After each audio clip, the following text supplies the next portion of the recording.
Shalom bagi kita semua. Shalom. Baiklah, puji Tuhan, pada hari ini kita masih bisa berkumpul di tempat ini untuk melaksanakan sermon kita demi kebaikan juga dan juga di hari Minggu yang akan datang. Baik, sebelum kita memulai sermon kita, terlebih dahulu kita bernyanyi dari Kidung Jemaat nomor 18 ayat 1 sampai 2. Allah hadir bagi kita, ya. Allah hadir bagi kita dan hendak memberi berkat, melimpahkan kuasa Roh-Nya bagai hujan yang lebat. Dengan Roh Kudus ya Tuhan, umat-Mu berkatilah, baharui hati kami, oh curahkan kurnia. Ayat kedua. Allah hadir, sungguh hadir di jemaatnya yang kudus. Biar kasih karunia-Nya menyegarkan kita terus. Dengan Roh Kudus ya Tuhan, umat-Mu berkatilah, baharui hati kami, oh curahkan kurnia. Baiklah, kita membaca epistel kita dalam kitab Bilangan 14 ayat 17 sampai 19.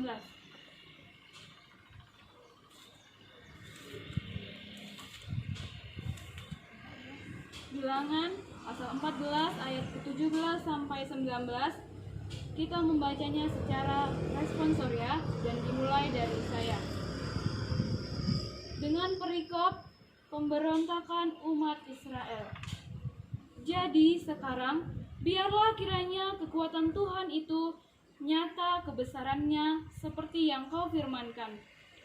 Tuhan itu berpanjang sabar dan kasih setianya berlimpah-limpah. Ia mengampuni kesalahan dan pelanggaran, tetapi sekali-kali tidak membebaskan orang yang bersalah dari hukuman.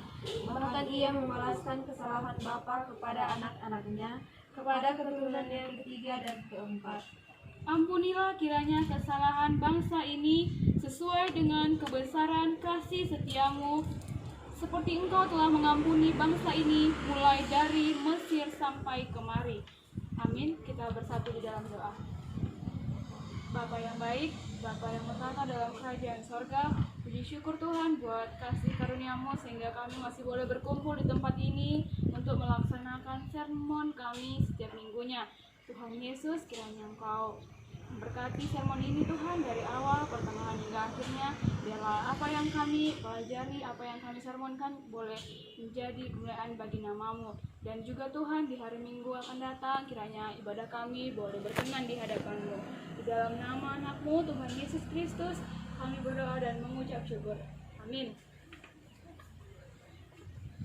Baiklah, untuk pembahasan nats khotbah kita di minggu yang akan datang, kita dengan tema atau topiknya yaitu memahami tentang kesetiaan Allah. Kesetiaan Allah, mari kita membacanya dari kitab surat Paulus kepada jemaat di Roma dalam Roma pasal yang ketiga.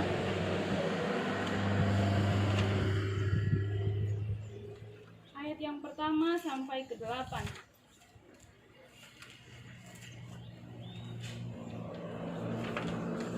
Roma pasal yang ketiga ayat yang pertama sampai ke-8. kita membacanya secara bergantian satu persatu, dan pada ayat yang terakhir nanti kita bersama-sama membacanya.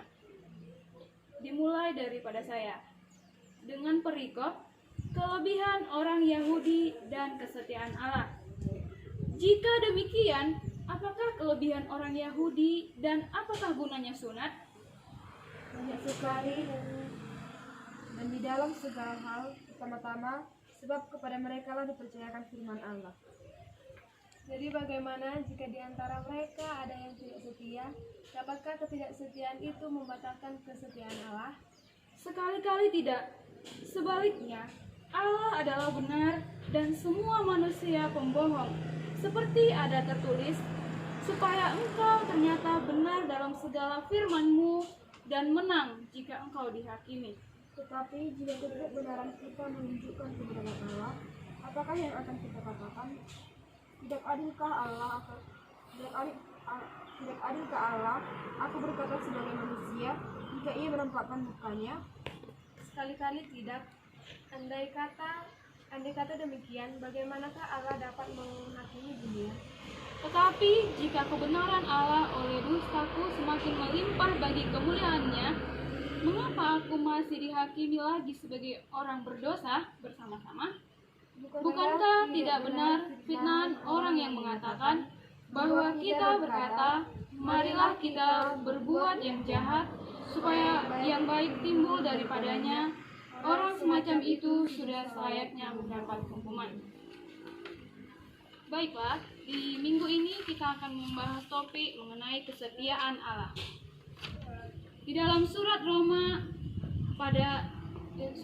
ini yang dituliskan oleh Rasul Paulus, di mana ini adalah surat yang paling panjang, yang paling teologis dan sangat berpengaruh, karena dia adalah surat yang pertama kali dituliskan oleh Rasul Paulus.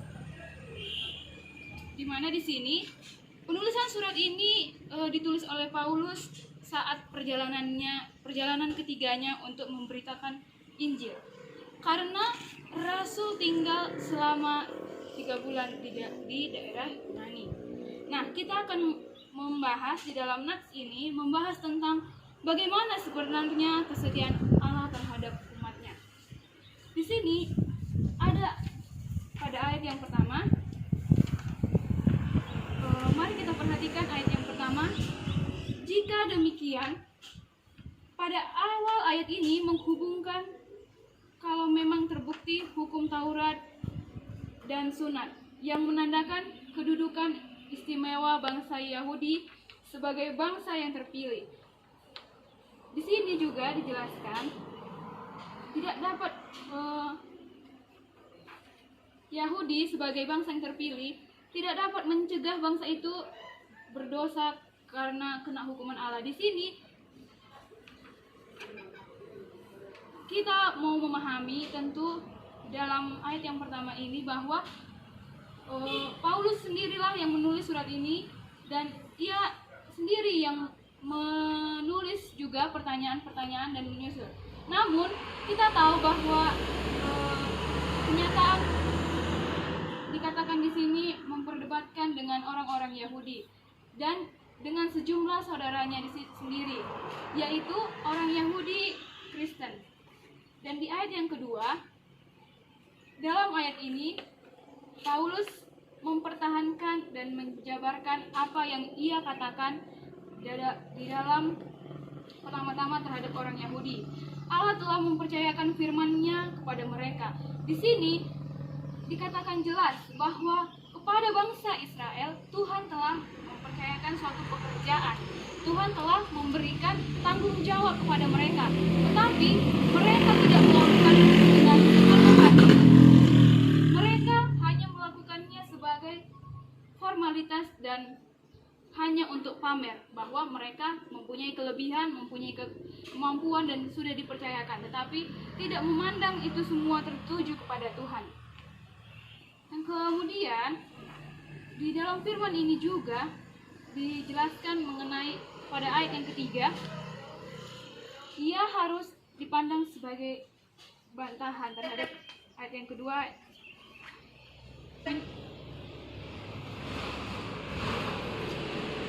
di sini dikatakan bahwa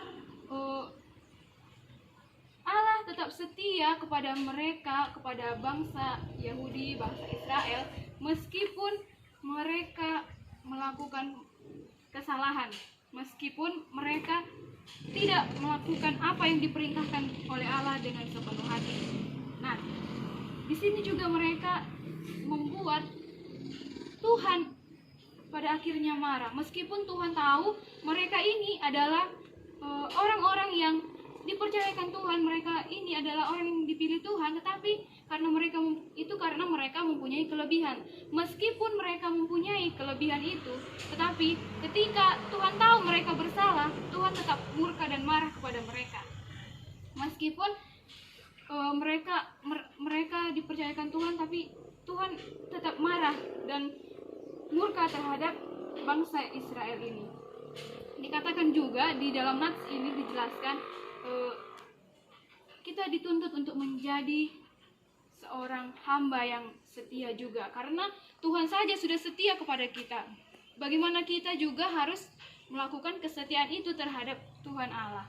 Baiklah, di sini ada sebuah ilustrasi. Kita boleh melihat ilustrasinya. Ada di situ dituliskan di bahan sermon kita, di mana seperti ada seorang anak, yaitu anak SD. Dikatakan seorang anak ini pintar, sangat luar biasa pintarnya, tetapi pada suatu hari ada sebuah tugas yang diberikan oleh guru. Karena dia merasa dia pintar, teman-temannya sudah mengerjakan dengan susah payah, tetapi karena dia merasa dia pintar, dia mempunyai kelebihan, dia bermalas-malasan pada saat itu. Dan pada saat gurunya masuk ke kelas, di situ gurunya meminta untuk tugas itu dikumpulkan. Dan pada saat itu dia tidak mengerjakan tugas karena dia yakin bahwa dia tidak akan kena hukuman, karena guru itu adalah ayahnya sendiri. Dikatakan di situ guru itu adalah ayahnya sendiri, tetapi disitulah ayahnya ini berlaku adil. Ayahnya tetap menghukum dia meskipun ayahnya tahu itu adalah anaknya. Meskipun ayahnya tahu seorang anak ini adalah anak yang paling pintar di kelas, mungkin karena sesuatu jadi dia tidak mengerjakan, tidak ada dispensasi, tidak ada rasa bahwa itu anak saya, seharusnya tidak pantas saya melakukan itu. Tetapi di jiwa anak ini, di dalam pemikiran anak ini, bahwa mengatakan dia di situ tidak akan dimarahi guru, dan akhirnya dia pun dihukum dan dia tidak mendapatkan nilai. Di situ jelas dikatakan meskipun Allah itu mengasihi kita, tetapi dia juga berlaku adil. Dia tidak memandang siapapun, seperti bangsa Israel tersebut. Dia mempercayakan firman-Nya kepada bangsa Israel, kepada orang-orang Yahudi, karena mereka memiliki kemampuan dan mempunyai kelebihan, tetapi ketika mereka tidak melakukannya dengan sungguh-sungguh dan melakukannya hanya formalitas, Allah pun boleh murka kepada mereka, dan Allah pun melakukan hal yang adil dengan marah dan menghukum mereka. Nah, di dalam nats ini yang boleh kita pahami adalah meskipun kita memiliki suatu kelebihan, janganlah menjadikan kelebihan itu membuat kita menjadi tidak mempunyai kasih. Dan juga di dalam sini dikatakan bahwa ketika Tuhan telah mengasihi kita, hendaklah kita boleh mau melakukan apa yang boleh kita lakukan untuk membalas kasih setia Tuhan. Karena kasih setia Tuhan itu meskipun dia marah, tetapi dia tidak akan membatalkan atau tidak akan menghilangkan kasihnya. Dia tetap mengasihi kita, dan dengan cara marahnya itulah tandanya bahwa dia mengasihi kita. Kesetiaan Allah tidak akan pernah tergantikan. Baiklah, kepada Inang, apakah ada yang mau didiskusikan di sini, atau mungkin ada yang kurang paham mengenai bahan sermon kita hari ini? Baiklah, Ibu Pendeta, saya mau bertanya, Apakah yang dimaksud dalam kehidupan di dalam nats ini? Apa yang dimaksudkan dengan kasih setia Allah di dalam teks ini? Baiklah. Nah, terima kasih buat Ina yang sudah bertanya. Jadi, yang dimaksud dengan kasih setia Allah di sini yaitu adalah suatu kebaikan. Di sini dikatakan Tuhan mempunyai kemurahan dalam kehidupan kita, di mana Tuhan mau melakukan yang terbaik dalam kehidupan kita. Dan dalam hal ini, kita pun harus memiliki komitmen atau memiliki menerima ya kasih setia Tuhan itu dengan melakukan komit untuk apa yang diperintahkan Tuhan, kita melakukannya dengan setia juga. Begitulah yang bisa saya jelaskan. Baiklah, masih ada kepada Inang yang ingin bertanya? Inang, oh jadi begitu ya Inang. Luar biasalah kasih setia Tuhan itu ya dalam hidup kita. Iya. Bagaimana jika secara logika kita berpikir, jikalau ada kegagalan yang terjadi dalam hidup kita, padahal kita sudah setia kepada Tuhan dan rajin ibadah, bagaimana itu Inang? Oh, baiklah. Kalau begitu, jikalau kita mengalami kegagalan, kita harus tetap setia kepada Tuhan, meskipun kita tahu itu memang sangat sulit untuk dilakukan. Juga dikatakan kesetiaan itu yang kita lakukan tidak akan sia-sia. Tuhan akan membalaskannya. Seperti jikalau kita lah misalnya dikasih tanggung jawab di dalam sesuatu dalam gereja mungkin, padahal kita udah rajin ke gereja, udah melaksanakan tanggung jawab kita gitu kan, tetapi masih ada hal yang tidak baik terjadi dalam diri kita, masih ada kegagalan dalam hidup kita, masih banyak pergumulan yang kita alami. Di situ kita mau dikatakan tetaplah setia, karena Tuhan tidak akan meninggalkan kita, karena kasih setianya itu sungguh luar biasa di dalam kehidupan kita. Nah, begitulah, maka dari itu seberapa besar pun yang terjadi kegagalan dalam hidup kita, percayalah bahwa Tuhan tetap mengasihi kita dengan kasih setianya. Kemudian ada lagi? Ya, saya ingin bertanya lagi nah. Seperti sebenarnya hal yang harus kita lakukan agar kita tidak kehilangan kesetiaan Allah, dan bagaimana cara agar menerima kesetiaan itu? Oke, baik. Bagaimana agar kita tidak kehilangan kesetiaan daripada Allah? Ya, lakukanlah semua apa yang difirmankan oleh Allah, apa yang dikatakan oleh Allah. Jikalau kita sudah mendapat kepercayaan seperti kita mendapat kepercayaan, kita dipilih sebagai menjadi anak-anaknya, lakukanlah pekerjaan sebagai anak-anak Tuhan, anak-anak Allah, seperti apa yang diajarkan Dia, dan melakukannya itu lakukanlah dengan setia, seperti kita menjadi hamba juga yang setia. Jangan hanya karena ingin mendapatkan sesuatu, ingin dilihat orang atau bagaimana kita melakukannya, tapi lakukanlah itu seturut dengan hanya kepada Tuhan. Nah, baiklah, masih ada kepada kita Inang yang ingin bertanya? Oke, baiklah. Demikian mungkin yang bisa kita pelajari mengenai nats ini, dan lebih dan kurang kita boleh membaca nanti ada di bahan yang sudah dibagikan, bahan sermonnya. Nah, sebelum kita mengakhiri sermon kita mungkin boleh bernyanyi kembali dari lagu pujian Sertai Kami Tuhan dalam Kidung Jemaat 345.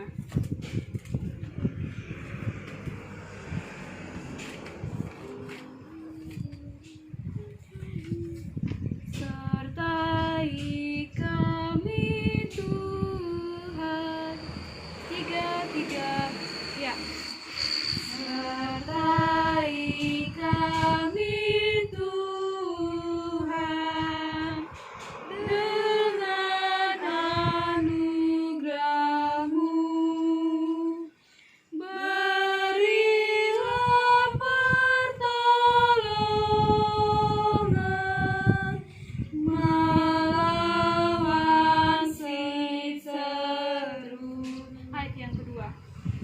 Sertai kami Tuhan di dalam firman-Mu,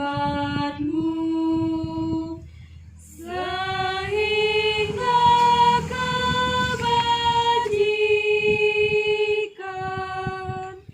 dan selamat pun penuh. Kita bersatu dalam doa. Bapa yang baik, Bapa yang bertahta dalam kerajaan sorga, terima kasih Tuhan, terima kasih ya Yesus buat kasih-Mu di dalam kehidupan kami. Boleh kami Tuhan telah selesai melaksanakan sermon kami. Tuhan Yesus yang baik, kiranya apa yang boleh kami pelajari mengenai kesetiaan, kasih setia-Mu, yaitu kiranya Tuhan boleh kami aplikasikan dalam kehidupan kami. Boleh juga Tuhan demi kebaikan ibadah kami di minggu yang akan datang. Tuhan, terimalah sermon kami ini Tuhan, boleh kami menjadi lebih baik lagi dalam beribadah dan Engkau berkenan menerima ibadah kami. Terima kasih Tuhan, dalam nama anak-Mu Tuhan Yesus Kristus kami berdoa dan mengucap syukur kepadamu. Amin.